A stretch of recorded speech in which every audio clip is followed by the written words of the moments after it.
কেন 50,000 শিক্ষক নিয়োগ হবে না।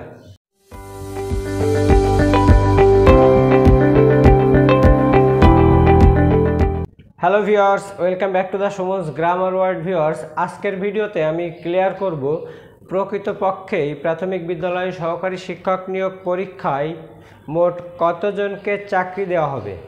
অর্থাৎ আমাদের সার্কুলারটা ছিল 2020 সালে এবং সেখানে সার্কুলারে পদ সংখ্যা উল্লেখ ছিল 32,577টি। তো সেক্ষেত্রে আমরা প্রাথমিক এবং গণশিক্ষা মন্ত্রণালয় থেকে কয়েকবার এমনটি শুনেছি যে আমাদের 45,000 প্লাস শিক্ষক নিয়োগ হবে। তবে সম্প্রতি বেশ কিছু অনলাইন পত্রিকা সংস্করণে আমরা দেখেছি যে অনেক পত্রিকায় কখনো বলছে 40,000 শিক্ষক নিয়োগ হবে, কখনো বলছে 45,000 শিক্ষক নিয়োগ হবে, আবার আমি ব্যক্তিগতভাবে বারবারই বলছি যে প্রায় 50,000 শিক্ষক নিয়োগ হবে।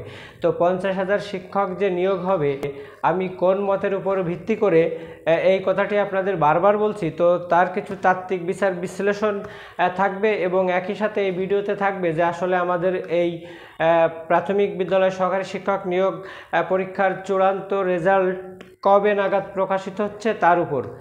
তো প্রথমেই আমরা একটু আসলে অতীত দেখে আসব। অতীত থেকে আমরা কিন্তু বর্তমান শিক্ষাটা পেয়ে থাকি। তো অতীত থেকে আমরা যদি একটা বিচার বিশ্লেষণ করি তো অবশ্যই আমরা সঠিক তথ্যটি পেয়ে থাকব। তো আপনারা সবাই বোর্ড লক্ষ্য করুন।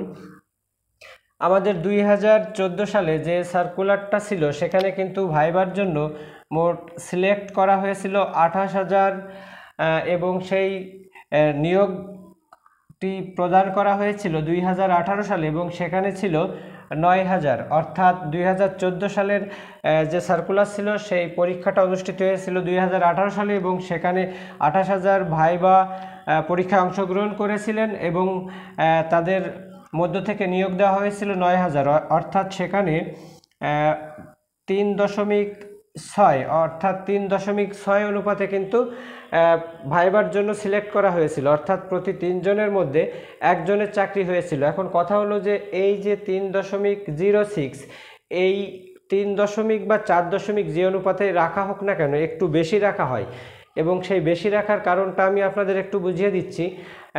ধরুন কোনো একটা উপজেলাতে যদি 100 জন প্রার্থী ভাইবার জন্য সিলেক্টেড হয় তো দেখা যাবে যে সেখানে যদি 4 অনুপাতে টেকানো হয় তো মূল ভাইবা পরীক্ষায় কিন্তু ওখান থেকে কিছু না কিছু ছিটকে যায়। অর্থাৎ অনেকেই দেখা যাচ্ছে যে তারা অন্য কোনো চাকরি করে, আরও ভালো কোনো চাকরি করে, হয়তো অ্যাপ্লিকেশন করা ছিল, পরীক্ষাটা দিয়ে এসছে।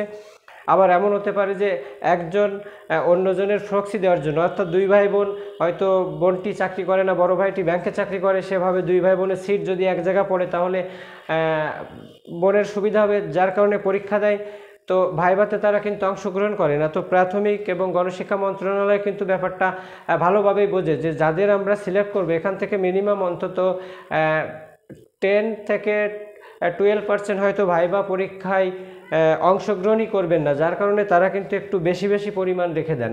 তো তারপর আমরা দেখব 2018 সালে যে সার্কুলারটি ছিল সেখানে 55,000 ভাইবা পরীক্ষার জন্য মনোনীত হয়েছিলেন এবং সেখানে নিয়োগ প্রদান করা হয় 2019 সালে।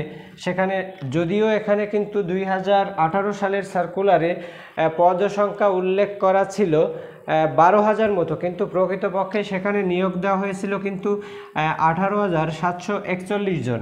তো আমরা দেখলাম যে আসলে সেখানেও এই 18,741 জনকে 55,000 দিয়ে যদি আমরা করি, ভাগ করি, তো দেখা যাচ্ছে সেখানেও কিন্তু একই আসে, অর্থাৎ 3.6 জন করে আসে। অর্থাৎ একটি পদের জন্য 3.6 জনকে টেকানো হয়েছিল। তো এখানেও কিন্তু বেশি টেকানো হয়েছিল, কারণ কিন্তু আমি আপনাদের একটু আগেই বললাম।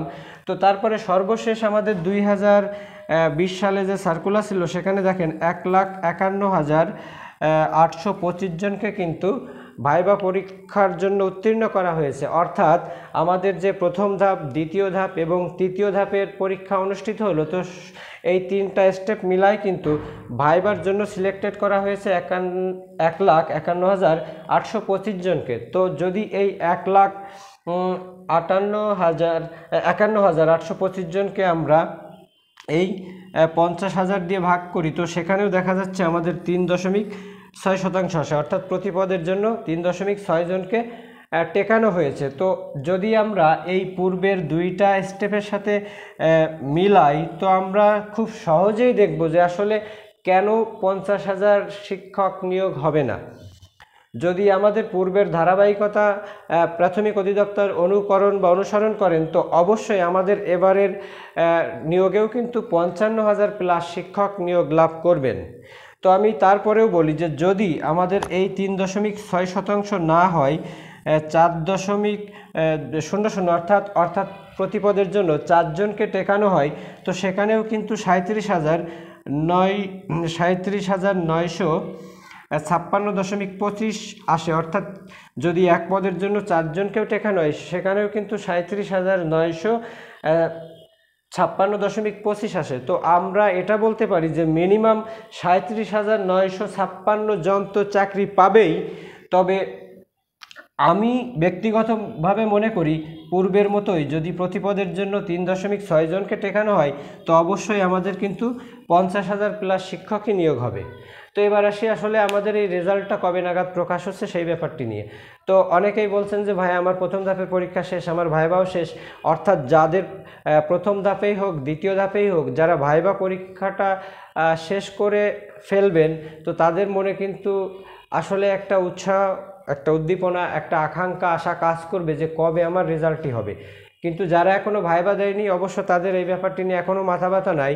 তো আমি বলবো যেহেতু এটা অনেক বড় একটা নিয়োগ, তো অবশ্যই এটা উপজেলা ভিত্তিতে নিয়োগ হবে, যার কারণে আমাদের যে রেজাল্ট তৈরির কাজটি বুয়েট করছেন তারা কিন্তু অলরেডি এই কাজটি শুরু করে দিয়েছেন। অর্থাৎ কোনো একটি জেলার যে উপজেলার পরীক্ষাগুলো শেষ হয়ে যাচ্ছে, তো বুয়েট কিন্তু সাথে সাথেই সেই রেজাল্টটা তৈরি করতে শুরু করে দিচ্ছেন। অর্থাৎ দেখা যাচ্ছে যে আমাদের ভাইভাটা পুরোপুরি শেষ হতে হতেই কিন্তু বুয়েটের রেজাল্ট শিট কমপ্লিট হয়ে যাবে। যেহেতু আপনারা এবার জানেন যে দুর্নীতির কোনো সুযোগ নাই এবং অটোমেটেড সফটওয়্যারের মাধ্যমেই আপনার রেজাল্টটি তৈরি হচ্ছে। তো এভাবে 3টা ধাপের পরীক্ষা শেষ হতে আমি শুনেছি বা দেখেছি যে আমাদের সেপ্টেম্বর পর্যন্ত কিন্তু এই ভাইভা পরীক্ষা চলমান থাকবে। তো যদি সেপ্টেম্বর পুরো মাসটাও ভাইভা কভার করে, তো অক্টোবর মাসে আমাদের সময় থাকছে। তো আমি মনে করি এখানে প্রাথমিক এবং গণশিক্ষা অধিদপ্তরের রেজাল্ট প্রকাশ করতে কিন্তু সর্বোচ্চ 10 থেকে 15 দিন সময় লাগবে।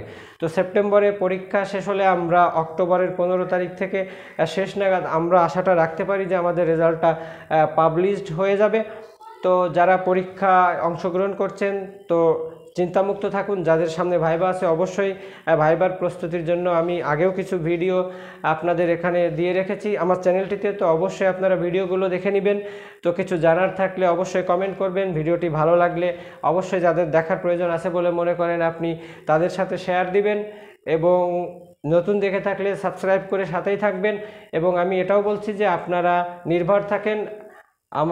আমার ব্যক্তিগত যে মত, সেখানে আসলে 50,000-এর বেশি শিক্ষক নিয়োগ হতে পারে। অর্থাৎ 50,000 থেকে 51,000 শিক্ষকও নিয়োগ হতে পারে। এবং যারা পরীক্ষায় আসলে ভালো করতে পারেননি বা যাদের এখনও কনফিউশন আছে যে আমার হবে কি না, আমার বয়স আছে, তো তাদের বলবো যে সামনে আরও বড় বড় কিছু নিয়োগ আসবে। তো 30,000 শিক্ষক নিয়োগ খুব সামনে, অর্থাৎ এই রেজাল্টটা প্রকাশ করার পরেই কিন্তু নতুন সার্কুলারটা পাবেন। তো আজকের মতো এ পর্যন্ত, ভালো থাকবেন।